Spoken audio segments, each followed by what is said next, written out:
Hello friends, कैसे हैं आप सब। आई होप आप सब अच्छे होंगे और आपकी पढ़ाई अच्छे से चल रही होगी। फ्रेंड्स, आज के वीडियो में हम देखने वाले हैं 19 जनवरी का क्वेश्चन पेपर। तो आइए स्टार्ट करते हैं।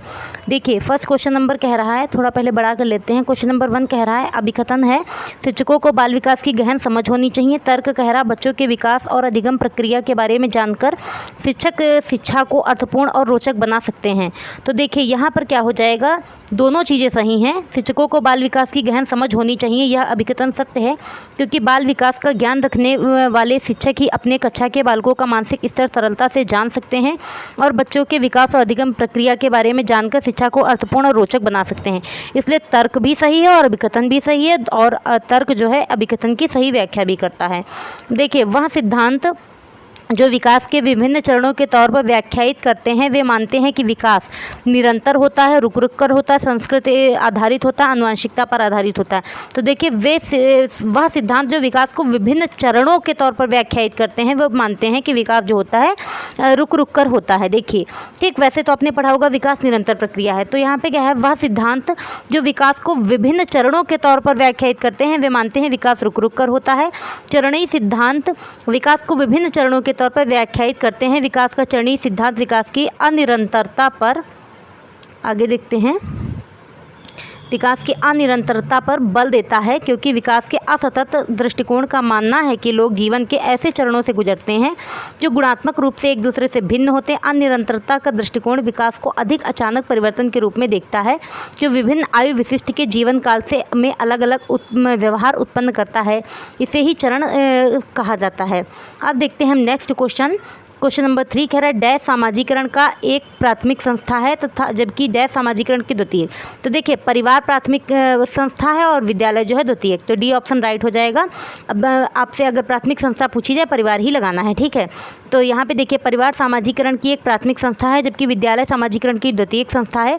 परिवार के भीतर मानदंडों मूल्यों का समावेश प्राथमिक सामाजिकरण कहलाता है। यहाँ बच्चे खुद को जानना चाहते हैं, अपनी पहचान खोजने की कोशिश करते हैं। इसे इंसानों दैनिक कार्यों को सीखते हैं, जबकि स्कूल के मानदंडों मूल्यों व्यवहार पैटर्न को आत्मसात करने की प्रक्रिया जो है द्वितीयक सामाजिकरण की प्रतिक्रिया है। देखिए, क्वेश्चन नंबर नेक्स्ट कह रहा है, जीन पियाजे के अनुसार इस प्रक्रिया को क्या कहते हैं जिसमें मौजूदा स्कीमा या संरचनाओं को रूपांतरित किया जाता है ताकि सीधे सपाट तरीके से सीखने में आने वाली बाधा को दूर किया जा सके। समावेशन, समायोजन, जैविक परिपक्वता, संक्रियात्मक अवस्था। तो इसका राइट ऑप्शन बी हो जाएगा, समायोजन। देखिए, जीन पियाजे के अनुसार उस प्रक्रिया को समायोजन कहते हैं जिसमें मौजूदा स्कीमा या संरचनाओं को रूपांतरित किया जाता है ताकि सीधे सपाट तरीके से समझने में आने वाली बाधा को दूर किया जा सके। समायोजन का अर्थ समान वातावरण को देखते हुए उसमें खुद को ढालने के लिए अपने व्यवहार में परिवर्तन लाना है, जिससे उस समाज में रहने में मदद मिल सके। अर्थात किसी समूह के विचारों को अपनाने के लिए अपने विचारों का त्याग करना, जिससे उस समूह में जुड़ने में सहायता मिल सके। नेक्स्ट क्वेश्चन देखते हैं, क्वेश्चन नंबर 5। इसमें कह रहा है, प्रतीकवाद की अवधारणा जीन पियाजे के संज्ञानात्मक विकास के सिद्धांत के किस चरण पर चिन्हित की जाती है। संवेदी गत्यात्मक, पूर्व संक्रियात्मक, मूर्त संक्रियात्मक, औपचारिक संक्रियात्मक। राइट आंसर यहाँ पर बी हो जाएगा। देखिए, यहाँ पर एक्सप्लेनेशन देखिए, कह रहा है पूर्व संक्रियात्मक चरण जीन पियाजे के संज्ञानात्मक विकास का द्वितीयक चरण है। यह चरण 2 वर्ष की उम्र के आसपास प्रारंभ होता है, क्योंकि इस चरण में बच्चे बात करना शुरू कर देते हैं और लगभग 7 साल की उम्र तक चलते हैं। प्री ऑपरेशनल चरण के दौरान बच्चे प्रतीकात्मक खेल में शामिल होने लगते हैं और प्रतीकों में हेर फेर करना सीखते हैं। हालांकि वे अभी ठोस तर्क को सही समझते हैं, मानसिक रूप से जानकारी में हेर फेर नहीं करते और अन्य लोगों के दृष्टिकोण को लेने में असमर्थ हैं। अर्थात प्रतीकवाद की अवधारणा जीन पियाजे के संज्ञानात्मक विकास के पूर्व संक्रियात्मक चरण पर चिन्हित की जाती है। अब देखते हैं हम नेक्स्ट क्वेश्चन नंबर 6। इसमें कह रहा है, निकटस्थ विकास के क्षेत्र की चर्चा किस सिद्धांत में की गई है। वाइगोत्स्की के सामाजिक सांस्कृतिक सिद्धांत, जीन पियाजे के संज्ञानात्मक सिद्धांत, एरिक एरिक्सन का मनोसामाजिक सिद्धांत, या फिर सिगमंड फ्राइड के मनोलैंगिक सिद्धांत। तो देखिए, यहाँ पे वाइगोत्स्की का जो संज्ञानात्मक विकास के लिए सामाजिक और सांस्कृतिक सिद्धांतों को आधार मानते हैं।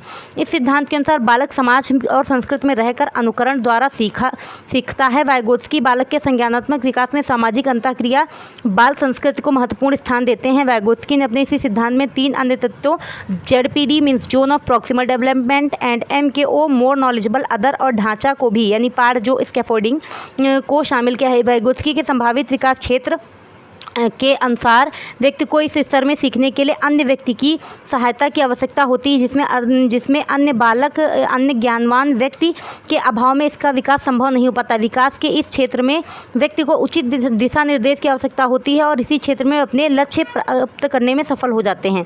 अब देखिए क्वेश्चन नंबर 7 कह रहा है, लेव वाइगोत्स्की के सिद्धांत के अनुसार एक अध्यापिका को विद्यार्थियों को मिश्रित योग्यता समूहों में काम करने के लिए हतोत्साहित करना चाहिए। देखिए विद्यार्थियों को कभी हतोत्साहित तो करना ही नहीं है, ठीक है, ये तो ऑप्शन पहले ही आपका गलत हो जाएगा। अब देखते हैं यहाँ पे बी नंबर कह रहा है, अधिगम प्रक्रिया के दौरान सांस्कृतिक उपकरणों जैसे किताबों, कैलकुलेटर इत्यादि के इस्तेमाल पर प्रतिबंधित करना चाहिए। फिर कह रहा है विद्यार्थियों को, सी ऑप्शन कह रहा है विद्यार्थियों को पाठ प्रदान करना चाहिए ताकि वे अपने सर्वोत्तम योग्यता प्राप्त कर सकें। सी इज़ राइट आंसर। अब देखते हैं डी ऑप्शन देख के क्या करेंगे जब सी हमें पता ही चल गया। अब देखते हैं एक्सप्लेनेशन। कह रहा है लेव वाइगोत्स्की के सिद्धांत के अनुसार एक अध्यापिका को विद्यार्थियों को पाठ प्रदान करना चाहिए ताकि वे अपने सर्वोत्तम योग्यता को प्राप्त कर सकें। वाइगोत्स्की के अनुसार बालक को सीखने के लिए एक पाठ की आवश्यकता होती है, अर्थात एक ऐसी सीढ़ी जो उसे अधिगम के शिखर तक ले जा सके, जिस शिखर पर पहुँचकर वह अपने अधिगम के अंतर्गत आने वाली समस्त समस्याओं का समाधान कर सके। यह पाठ छात्र के अनुभव, कौशल एवं ज्ञान के उत्तम विकास हेतु अत्यंत आवश्यक है।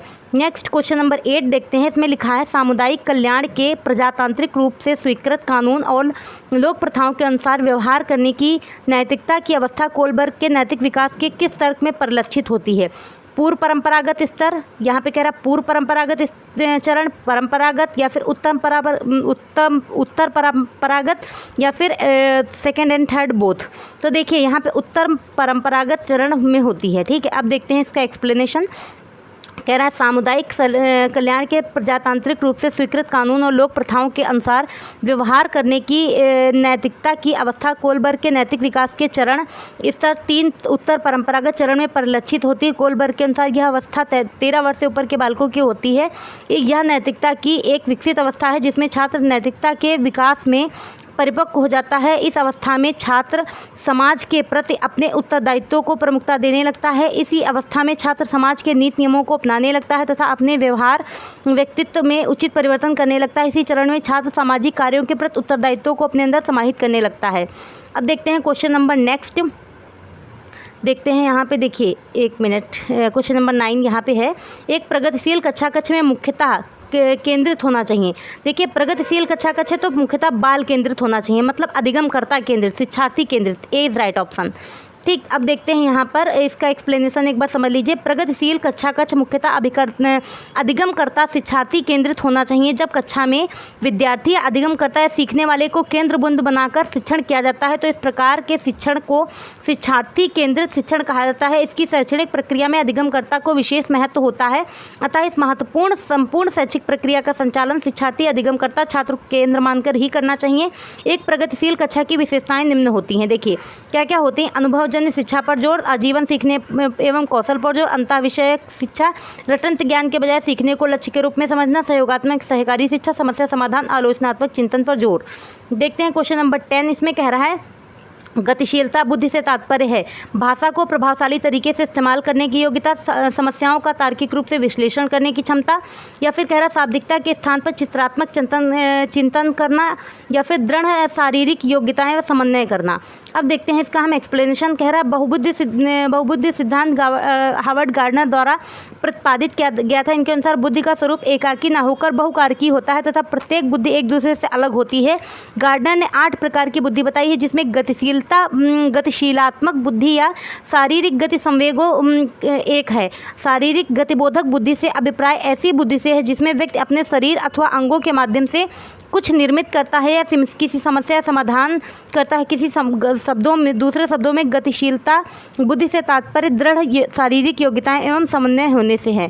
क्वेश्चन नंबर 11 देखिए। कह रहा है लेव वाइगोत्स्की के अनुसार भाषा बच्चों के भावनात्मक विकास की द्योतक है, बच्चों के क्रियाकलापों सोच में बाधा पैदा करती है, बच्चों की साझ को बढ़ाने में मदद करती है, या फिर डी ऑप्शन कह रहा है बच्चों के संज्ञानात्मक विकास पर कोई प्रभाव नहीं होता है।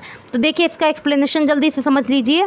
कह रहा है यहाँ पे वाइगोत्स्की संज्ञानात्मक विकास के सामाजिक और सांस्कृतिक सिद्धांतों को आधार बनाते हैं। इस सिद्धांत के अनुसार बालक समाज और संस्कृति में रहकर अनुकरण द्वारा सीखता है। वाइगोत्स्की बालक के संज्ञानात्मक विकास में सामाजिक अंतःक्रिया भाषा संस्कृति को महत्वपूर्ण स्थान देते हैं। वाइगोत्स्की के अनुसार भाषा समाज द्वारा किया गया महत्वपूर्ण सांकेतिक उपकरण है जो बच्चों की सोच को बढ़ावा देने में मदद करती है एवं बालक के विकास में विशेष रूप से महत्वपूर्ण है। वाइगोत्स्की के अनुसार हमारे विकास स्वयं का विकास दूसरों के द्वारा होता है। इसके साथ ही वाइगोत्स्की ने बताया कि सामाजिक भाषा व सामाजिक कारक व भाषा का प्रभाव संज्ञानात्मक प्रभाव पर पड़ता है। देखिए क्वेश्चन नंबर 12 कह रहा है अक्सर गुलाबी रंग को लड़कियों से और नीले रंग को लड़कों से जोड़ना किसका है? जेंडर रूढ़िवादिता है। सी इज राइट ऑप्शन। देखिए यहाँ पे कह रहा है अक्सर गुलाबी रंग को लड़कियों से और नीले रंग को लड़कों से जोड़ना जेंडर रूढ़िवादिता को दर्शाता है। जेंडर रूढ़िवादिता किसी व्यक्ति के बारे में उसके लिंग के आधार पर बनाई गई धारणा है जो समाज में उसकी विशेषताओं, व्यवहारों, जिम्मेदारियों को लिंग के अनुसार प्रभावित करता है। स्मिथ के अनुसार रूढ़िबद्धता जो है अंधविश्वास का एक ऐसा समुच्चय है जो गलत या अधूरी सूचना पर आधारित है, इसे पूरे समूह के लिए प्रयुक्त किया जाता है। क्वेश्चन नंबर 13 देखते हैं विद्यार्थियों में पनपी रूढ़िबद्ध धारणाओं को चुनौती देने के लिए क्या महत्वपूर्ण है? इस तरह के उदाहरण प्रस्तुत करना कि उस प्रकार की रूढ़िबद्ध धारणाओं को नकारते हैं। इस प्रकार की रूढ़िबद्ध धारणाओं को पोषित करने वाली पुस्तकें, फिल्मों का प्रावधान करना, या फिर कह रहा है प्रभावशाली समूहों से आने वाले विद्यार्थियों के दृष्टिकोण को महत्व देना, विविधता व वैयक्तिक विभिन्नताओं से संबंधित चर्चाओं से बचना। तो इसका राइट ऑप्शन देखिए यहाँ पे ए हो जाएगा। पहले इसका एक्सप्लेनेशन देख लीजिए। कह रहा है स्मिथ के अनुसार रूढ़िबद्धता अंधविश्वासों का एक ऐसा समुच्चय है जो गलत या अधूरी सूचना पर आधारित है तथा जिसे समूह के लिए प्रयुक्त किया जाता है। विद्यार्थियों में पनपी रूढ़िबद्ध धारणाओं को चुनौती देने के लिए इस तरह के उदाहरण प्रस्तुत करने चाहिए जो इस प्रकार की रूढ़िबद्ध धारणाओं को नकारते हैं। विद्यार्थियों में पनपी रूढ़िबद्ध धारणाओं को निम्न बिंदुओं द्वारा चुनौती दिया जा सकता है। देखिए क्या क्या बिंदु हैं।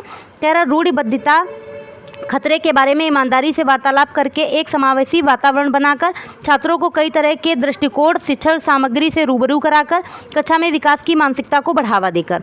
क्वेश्चन नंबर 14 देखते हैं। इसमें कह रहा है एक अध्यापिका कक्षा सत्र खत्म हो जाने के बाद अपने विद्यार्थियों को अपनी कक्षा के सर्वाधिक भ्रमित करने वाले पहलुओं, सर्वाधिक महत्वपूर्ण बिंदुओं के बारे में लिखने के लिए कहती है जिससे कि वह समझ सके कि विद्यार्थियों ने क्या ग्रहण किया है और क्या अपने अध्यापन के अगले चरण के बारे में विचार कर सके। अध्यापिका के द्वारा यहाँ किस आकलन का इस्तेमाल किया जा रहा है? देखिए उसके द्वारा रचनात्मक आकलन का इस्तेमाल किया जा रहा है। फॉर्मेटिव असेसमेंट मीन्स यहाँ पे राइट आंसर ए हो जाएगा। देखिए एक अध्यापिका कक्षा सत्र खत्म हो जाने के बाद अपने विद्यार्थियों को अपनी कक्षा कक्ष के सर्वाधिक भ्रमित करने वाले पहलुओं या सर्वाधिक महत्वपूर्ण बिंदुओं में लिखने के लिए कहती है जिससे कि वह अपने अध्यापन के अगले चरण के बारे में विचार कर सके। अध्यापक द्वारा यह रचनात्मक आकलन का प्रयोग प्रशिक्षण की दिशा को ज्ञात करने के लिए होता है तथा यह अधिगम के दौरान किया जाता है। इस आकलन को छात्रों में पृष्ठपोषण प्रदान किया जाता है।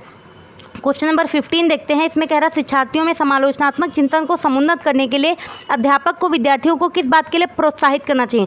तथ्यों को कंठस्थ करने के लिए, श्यामपट्ट पर लिखे गए उत्तरों को ज्यों का त्यों नकल करके लिखने के लिए, फिर कह रहा है अपने सहपाठियों द्वारा साझा किए गए बहुविध दृष्टिकोणों पर विमर्श करने के लिए, अपने विचारों को दूसरे से साझा ना करके अलग होकर काम कर। देखिए इसमें सबसे बढ़िया पॉजिटिव ऑप्शन जो है वो सी ही है, मीन्स सी यहाँ पर राइट आंसर हो जाएगा। देखिए विश्लेषण एवं तर्क द्वारा निर्णय को व्यवस्थित व विस्तार रूप से सोचना, विचारना एवं जांचना समालोचनात्मक चिंतन कहलाता है।